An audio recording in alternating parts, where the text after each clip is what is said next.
नमस्कार साथियों, दिव्य विज्ञान के YouTube चैनल में आपका स्वागत है। मेरा नाम है गिरीश मिश्रा।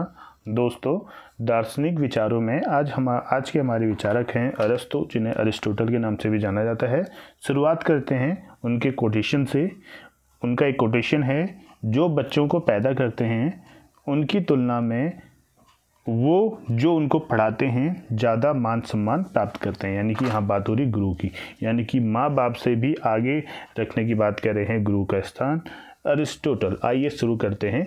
आज जो है इनसे लगभग हैंड रिटन नोट्स हैं, उम्मीद करता हूँ आपके लिए ज़्यादा बेहतर जो है आपके लिए होंगे। आइए शुरू करते हैं।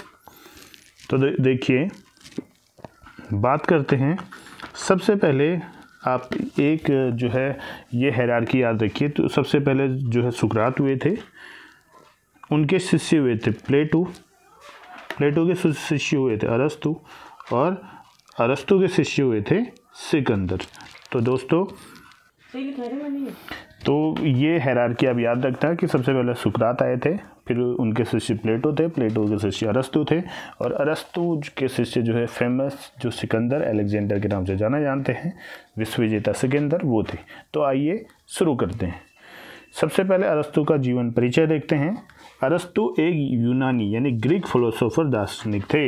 इसी प्रकार इनका जन्म 384 ईसा पूर्व में स्टेगेरिया नामक नगर में हुआ था। तो इनका जन्म अगर आपका वैसे आएगा तो नहीं, फिर भी आप जनरल नॉलेज के लिए याद रख सकते हैं कि ईसा पूर्व 384 में स्टेगेरिया नामक नगर में हुआ था। इनके गुरु का नाम प्लूटो था, शिष्य इनके सिकंदर अलेक्जेंडर थे। इसी प्रकार अरस्तु को यथार्थवाद और वैज्ञानिक पद्धति का जनक भी माना जाता है। जो अरस्तु है ने यथार्थवाद, रियलिज्म और वैज्ञानिक पद्धति जो साइंटिफिक मेथड होती है उसका जनक भी माना जाता है।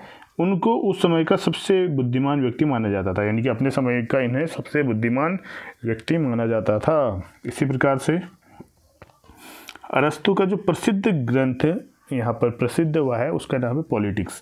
तो जो पॉलिटिक्स नामक ग्रंथ है अरस्तु का, ये उस समय में और आज के समय में भी बहुत ज़्यादा प्रसिद्ध ग्रंथ है। इसी प्रकार पॉलिटिक्स में अरस्तु ने राज्य संबंधी सिद्धांतों, जिसमें principle of states in politics का वर्णन किया है। यानी कि जो पॉलिटिक्स है इसके अंदर उन्होंने principles of states in politics का वर्णन किया है। साथ में इनका निधन हुआ था, जो है इनका निधन हुआ था 322 ईसा पूर्व में 62 वर्ष की उम्र में। तो इनका निधन हुआ था। तो ये तो इनका जीवन परिचय हो गया। अब बात करते हैं इनका शिक्षा दर्शन क्या है। शिक्षा दर्शन में उनका विचार था कि मानव की आदत और स्वभाव महत्वपूर्ण तत्व हैं, जिन्हें शिक्षा द्वारा परिष्कृत या परिमार्जित करने की आवश्यकता होती है। तो पहला विचार था कि मानव की जो आदत और स्वभाव है यह अपने आप में एक महत्वपूर्ण तत्व है, जिन्हें शिक्षा के द्वारा ही परिष्कृत या परिमार्जित करने की आवश्यकता होती है। और ये कौन करता है? ये एक सच्चा गुरु ही कर पाता है। इसी प्रकार उनका मुख्य उद्देश्य शिक्षा के माध्यम से समाज के लिए गुणी नागरिक तैयार करना था। तो उनका जो मुख्य उद्देश्य था, उनके शिक्षा दर्शन का मुख्य उद्देश्य था, उसमें शिक्षा के माध्यम से समाज के लिए गुणी नागरिक तैयार करना। यहाँ पर सुकरात का अपने आप में क्या था, सुकरात नहीं, अरस्तु का मुख्य उद्देश्य था। इसी प्रकार अरस्तु ने मानव जीवन में राजनीति के महत्व को स्वीकार किया था। तो अरस्तु ने मानव जीवन में जो राजनीति, कुछ लोग कहते हैं कि हमें राजनीति से मतलब नहीं है, तो इस चीज़ को अरस्तु सीधा सीधा नकारते हैं। मानव जीवन में राजनीति के महत्व को ये पूरी रूप से स्वीकार करते थे। चाहे कोई भी मानव हो, उसके जीवन में राजनीति अपने आप में एक महत्वपूर्ण जो है स्थान रखती है। इसी प्रकार उनके अनुसार शिक्षा और नैतिकता राजनीति के अंग हैं। इनके अनुसार जो शिक्षा और नैतिकता है वो राजनीति के अंग हैं। इसी प्रकार उनके अनुसार शिक्षा एक कला है। इस कला का संबंध व्यवहारिक व सामाजिक जीवन से होता है। यानी कि जो अरिस्टोटल हैं उनके अनुसार शिक्षा एक कला है, इस कला का संबंध व्यवहारिक व सामाजिक जीवन से होता है। इसी प्रकार शिक्षा के उद्देश्य की बात करते हैं। इनके शिक्षा के उद्देश्य में सुख की प्राप्ति करना, व्यक्ति का सर्वांगीण विकास करना, जिसमें शारीरिक होता है, मानसिक आएगा और संवेगात्मक आएगा, सामाजिक आएगा, सभी प्रकार का जो विकास है वो जो है शिक्षा का उद्देश्य के अंतर्गत आता है। अच्छे नागरिकों का निर्माण करना शिक्षा के उद्देश्य होने चाहिए।